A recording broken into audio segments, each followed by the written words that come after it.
নমস্কার বন্ধুরা, আপনাদের সকলকে স্বাগত জানাই আমার চ্যানেল নবান্নের সমাহারে। আজ আবারও আপনাদের জন্য নিয়ে হাজির হয়েছি একটা দুর্দান্ত স্বাদের রেসিপির ভিডিও। আজকে আমি বানাতে চলেছি ছোলার ডালের হালুয়া, যেটা বানানো যেমনই সহজ, খেতে হয় তেমনই সুস্বাদু।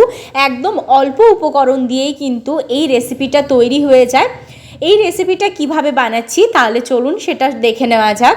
আর রেসিপিটা শুরু করার আগে আপনাদের সকলকে অনুরোধ করব ভিডিওটা পুরোটা দেখবেন, স্কিপ না করে। রেসিপিটা বানানোর জন্য এখানে আমি 1 বাটি ছোলার ডালকে সারা রাত ভিজিয়ে রেখেছিলাম। ভালোভাবে কিন্তু ছোলার ডালটা ভিজে গেছে। এবার একটা মিক্সিং জারের মধ্যে নিয়ে এটাকে আমি পেস্ট বানিয়েছি, তবে কিন্তু একদম পুরোপুরি পেস্ট বানাইনি, একটু দানা দানা রেখেছি। মিহি পেস্ট কিন্তু এখানে করবেন না, একটু দানা দানা থাকে এইভাবে কিন্তু পেস্ট করে নেবেন, হাফ পেস্ট করবেন। এবার অপর দিকে পেস্ট আমি তৈরি করে নিয়ে চলে এসেছি। এবার বসিয়ে দিয়েছি গ্যাস জ্বালিয়ে কড়াইয়ের মধ্যে দিয়ে দিচ্ছি এখানে আমি পরিমাণ মতো ঘিটা কড়াইয়ের মধ্যে দিয়ে দেওয়ার পর ঘিটাকে ভালো করে আমি কিন্তু মেল্ট করে নিচ্ছি প্রথমে। তারপরে যে আমি পেস্টটা তৈরি করেছি সেটাকে দিয়ে দেব এই ঘিয়ের মধ্যে।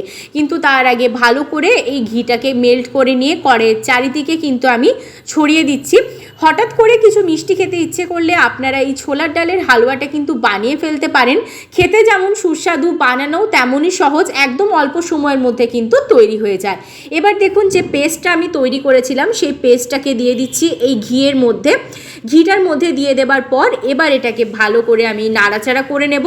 নাড়াচাড়া করে নিয়ে কিন্তু আমি ততক্ষণ অবধি এটাকে নাড়াচাড়া করব যতক্ষণ না পর্যন্ত এই পেস্টটা একদমই ঝরঝরে হয়ে যাচ্ছে।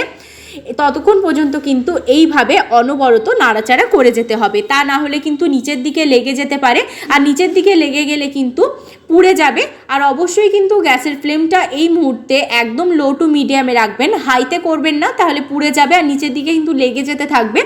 সেজন্য অবশ্যই গ্যাসের ফ্লেমটা একদম লো টু মিডিয়ামে করবেন। এইভাবে লো টু মিডিয়ামে রেখে এটাকে আমি নাড়াচাড়া করে নিচ্ছি। ততক্ষণ অবধি নাড়াচাড়া করব যতক্ষণ না একদম ঝরঝরে হয়ে যাচ্ছে। দেখুন নাড়াচাড়া করতে করতে কিন্তু একদমই আমি ঝরঝরে করে নিয়েছি, ঠিক এরকমই ঝরঝরে হবে। এবার এর মধ্যে দিয়ে দিচ্ছি দেখুন আমি গুড়। এখানে কিন্তু আমি হাফ বাটি গুড় ব্যবহার করছি, আর এখানে কিন্তু আমি খেজুর গুড় ব্যবহার করছি। হাফ বাটি খেজুর গুড় দিচ্ছি আর দিয়ে দিচ্ছি আমি হাফ বাটি চিনি। তবে আপনারা চাইলে কিন্তু যে কোনো একটাও ব্যবহার করতে পারেন।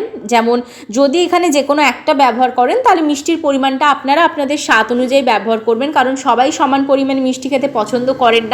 সেজন্য যদি আপনারা গুড় বা চিনি শুধু ব্যবহার করেন সেক্ষেত্রে কিন্তু মিষ্টির পরিমাণটা আপনারা আপনাদের স্বাদ অনুযায়ী ব্যবহার করতে পারেন। আর যদি গুড় আর চিনি এইভাবে আমার মতো করে হাফ হাফ দেন তাহলে কিন্তু এইভাবেই হাফ বাটি গুড় আর হাফ বাটি চিনি দিতে হবে, তাহলে কিন্তু একদম পারফেক্ট একটা মিষ্টি চলে আসবে। এবার ভালো করে এটাকে নাড়াচাড়া করতে থাকবো যতক্ষণ না পর্যন্ত গুড় আর চিনিটা মেল্ট হয়ে যাচ্ছে। দেখুন এইভাবে নাড়াচাড়া করতে করতে কিন্তু গুড় আর চিনিটা মেল্ট হয়ে গেছে, খুব সুন্দরভাবে একটা টেক্সচার চলে এসেছে। এবার এর মধ্যে আমি অ্যাড করব এলাচের গুঁড়ো। আপনারা কিন্তু চাইলে এখানে গোটা এলাচ যেটা হয় সেটাকে থেতো করেও দিতে পারেন, তবে এখানে আমি এলাচের গুঁড়োটা ব্যবহার করলাম। এবার ভালো করে এটাকে মিশিয়ে নিচ্ছি। এটা কিন্তু আমার একদম রেডি হয়ে গেছে, আর 1 মিনিট মতো নাড়াচাড়া করলেই কিন্তু এই হালুয়াটা রেডি হয়ে যাবে, কারণ এটা যখন ঠান্ডা হবে তখন কিন্তু অনেকটাই টেনে নেবে। সেজন্য এটাকে আর বেশি আমি শক্ত করব না বা শুকনো শুকনো করছি না, এটাকে এইভাবে আমি রেখে দিচ্ছি। দেখলেনই তো কত সুন্দরভাবে কত সহজে একটা দুর্দান্ত মিষ্টি রেসিপি তৈরি হয়ে গেল। এবার এর ওপর থেকে আমি শুধুমাত্র ছড়িয়ে দিচ্ছি একটু ড্রাই ফ্রুটস, দিলেই কিন্তু আমার রেসিপিটা একদম কমপ্লিট হয়ে যাবে। দিয়ে দিচ্ছি কিছুটা পরিমাণ আমন্ড, দিয়ে দিচ্ছি কিছুটা পরিমাণ কাজু, আর দিয়ে দেবো একদম অল্প পরিমাণ পেস্তা।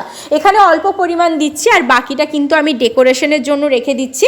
এটা একদম রেডি হয়ে গেছে। এবার আমি কিন্তু এটাকে নামিয়ে নিচ্ছি। এটাকে আর বেশি আমি ঘন করছি না বা শুকনো শুকনো করছি না, কারণ যখন এটা ঠান্ডা হবে তখন কিন্তু এটা ঠিক হয়ে যাবে।